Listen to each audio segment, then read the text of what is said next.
ರಾಜ್ಯದಲ್ಲಿ ಮುಂದುವರೆದ ಮಳೆಯ ಆರ್ಭಟ ಇವತ್ತು 6 ಜಿಲ್ಲೆಗಳಲ್ಲಿ ಶಾಲೆಗಳಿಗೆ ರಜೆಯನ್ನು ಘೋಷಿಸಲಾಗಿದೆ. ಬೆಳಗಾವಿ ಜಿಲ್ಲೆಯಾದ್ಯಂತ ಶಾಲಾ ಕಾಲೇಜುಗಳಿಗೆ ರಜೆಯನ್ನು ಘೋಷಿಸಿ ಆದೇಶಿಸಲಾಗಿದೆ. ಬಾಗಲಕೋಟೆ ಜಿಲ್ಲೆಯಲ್ಲೂ ಕೂಡ ಶಾಲಾ ಕಾಲೇಜುಗಳಿಗೆ ರಜೆ ಘೋಷಿಸಲಾಗಿದೆ. ಧಾರವಾಡ ಜಿಲ್ಲೆಯ ಶಾಲಾ ಕಾಲೇಜುಗಳಿಗೂ ಕೂಡ ರಜೆಯನ್ನು ಘೋಷಿಸಲಾಗಿದೆ. ಇನ್ನು ಹಾವೇರಿಯಲ್ಲೂ ಸಹ ಶಾಲಾ ಕಾಲೇಜುಗಳಿಗೆ ರಜೆಯನ್ನು ಘೋಷಿಸಿ ಆದೇಶಿಸಿದ್ದಾರೆ. ಯಾದಗಿರಿ ಜಿಲ್ಲೆಯಲ್ಲಿ ಅಂಗನವಾಡಿ ಮತ್ತು ಶಾಲೆಗಳಿಗೆ ಮಾತ್ರ ರಜೆಯನ್ನು ಘೋಷಿಸಿದ್ದಾರೆ. ಇನ್ನು ಉತ್ತರ ಕನ್ನಡದಲ್ಲಿ 6 ತಾಲೂಕುಗಳಲ್ಲಿ ರಜೆಯನ್ನು ಘೋಷಣೆ ಮಾಡಲಾಗಿದೆ. ಸಿದ್ದಾಪುರ, ಯಲ್ಲಾಪುರ, ಮುಂಡಗೋಡು, ದಾಂಡೇಲಿ, ಜೋಯಿಡಾ, ಶಿರಸಿ ತಾಲೂಕಿನಲ್ಲಿ ರಜೆಯನ್ನು ಘೋಷಿಸಿ ಆದೇಶವನ್ನು ಹೊರಡಿಸಲಾಗಿದೆ. ವಿಪರೀತವಾಗಿ ಮಳೆ ಆಗ್ತಿರುವಂತಹ ಹಿನ್ನೆಲೆಯಲ್ಲಿ ಶಾಲಾ ಕಾಲೇಜುಗಳಿಗೆ ರಜೆಯನ್ನು ಘೋಷಣೆ ಮಾಡಿರೋದು. ಯಾಕಂದರೆ ಕೆಲವು ಭಾಗದಲ್ಲಿ ಭಾರಿ ಮಳೆಯಿಂದ ರಸ್ತೆಗಳಲ್ಲಿ ಓಡಾಡೋದಕ್ಕೆ ಭಯ ಪಡಬೇಕಾದಂಥ ಪರಿಸ್ಥಿತಿ ಇದೆ. ಹಳ್ಳ ಕೊಳ್ಳಗಳೆಲ್ಲ ಉಕ್ಕಿ ಹರಿತಾ ಇದೆ, ಸೇತುವೆಗಳು ಮುಳುಗಡೆ ಆಗಿದೆ, ರಸ್ತೆಗಳು ಮುಳುಗಡೆ ಆಗಿದೆ, ಓಡಾಡೋದಕ್ಕೆ ಸಂಪರ್ಕ ವ್ಯವಸ್ಥೆಗೆ ಇಲ್ಲದಂಥ ಪರಿಸ್ಥಿತಿ ಆಗಿದೆ. ಕೆಲವು ಶಾಲೆಗಳಿಗೆ ನೀರು ಹರಿದು ಬಂದಿದೆ, ಮೇಲ್ಛಾವಣಿ ಬಿದೋಗುವಂಥ ಕೆಲಸ ಆಗ್ತಾ ಇದೆ, ಇನ್ನೊಂದು ಕಡೆಯಲ್ಲಿ ಸೋರ್ತಾ ಇದೆ. ನೋಡಿ, ನೀವು ದೃಶ್ಯದಲ್ಲಿ ಗಮನಿಸ್ತಾ ಇದ್ದೀರಾ, ಪಾಪ ಕೆಲವು ಸರ್ಕಾರಿ ಶಾಲೆಗಳಲ್ಲಿ ಯಾವ ಥರದ್ದು ಪರಿಸ್ಥಿತಿ ಇದೆ ಅಂತ.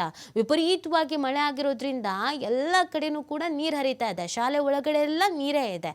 ಈ ಚಳಿ, ಈ ಗಾಳಿ, ಈ ಮಳೆಯಲ್ಲಿ ಮಕ್ಕಳಿಗೆ ಸ್ಕೂಲಿಗೆ ಬರೋದಕ್ಕೆ ಸಮಸ್ಯೆ ಆಗುತ್ತೆ ಅನ್ನುವಂಥ ಕಾರಣಕ್ಕಾಗಿ ಶಾಲಾ ಕಾಲೇಜುಗಳಿಗೆ ರಜೆಯನ್ನು ಘೋಷಣೆ ಮಾಡಲಾಗಿದೆ. ಇವತ್ತು ಮತ್ತು ನಾಳೆ ಭಾರೀ ಮಳೆ ಆಗುವಂಥ ಮುನ್ಸೂಚನೆಯನ್ನು ಹವಾಮಾನ ಇಲಾಖೆ ಕೂಡ ನೀಡಿದೆ.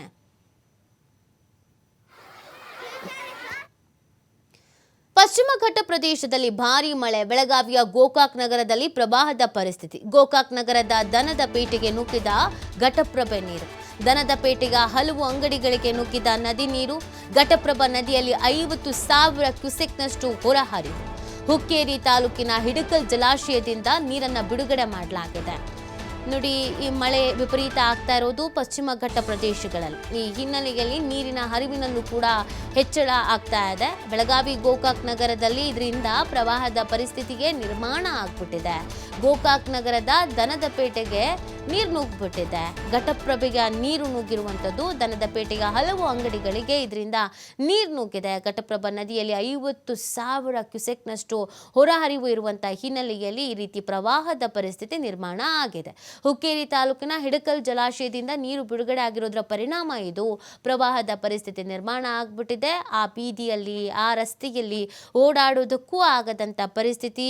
ಅಂಗಡಿಗಳಿಗೆಲ್ಲ ನೀರು ನುಗ್ಗಿರೋದ್ರಿಂದ ವ್ಯಾಪಾರದಲ್ಲೂ ಕೂಡ ಹಿನ್ನಡೆ ಆಗ್ತಾ ಇದೆ, ನಷ್ಟ ಆಗ್ತಾ ಇದೆ. ಆಸ್ತಿ ಪಾಸ್ತಿ ಕೂಡ ಹಾನಿ ಆಗಿರುವಂಥ ಘಟನೆಗಳು, ಪ್ರಕರಣಗಳು ಬೆಳಕಿಗೆ ಬರ್ತಾ ಇದೆ. ಇನ್ನು ಕೆಲವು ಕಡೆಯಲ್ಲಿ ವಿದ್ಯುತ್ ಸಂಪರ್ಕವೇ ಇಲ್ಲದಂಥ ಪರಿಸ್ಥಿತಿ. 2-3 ದಿನದಿಂದ ಕೆಲವು ಹಳ್ಳಿಗಳಿಗೆ ಕರೆಂಟೇ ಇಲ್ಲ. ಯಾಕಂದರೆ ಕರೆಂಟ್ ಕಂಬಗಳು ಧರೆಗುರುಳಿದೆ, ಮರಗಳು ಧರೆಗುರುಳಿದೆ. ವಿಪರೀತವಾಗಿ ಮಳೆ ಆಗ್ತಿರುವಂಥ ಹಿನ್ನೆಲೆಯಲ್ಲಿ ಮನೆ ಒಳಗೆ ನೀರು ನುಗ್ತಾ ಇದೆ. ಈ ಥರದೊಂದು ಸಮಸ್ಯೆಯನ್ನು ಬೆಳಗಾವಿ ಆ ಭಾಗದಲ್ಲಿ ಜನರು ಎದುರಿಸ್ತಾ ಇದ್ದಾರೆ.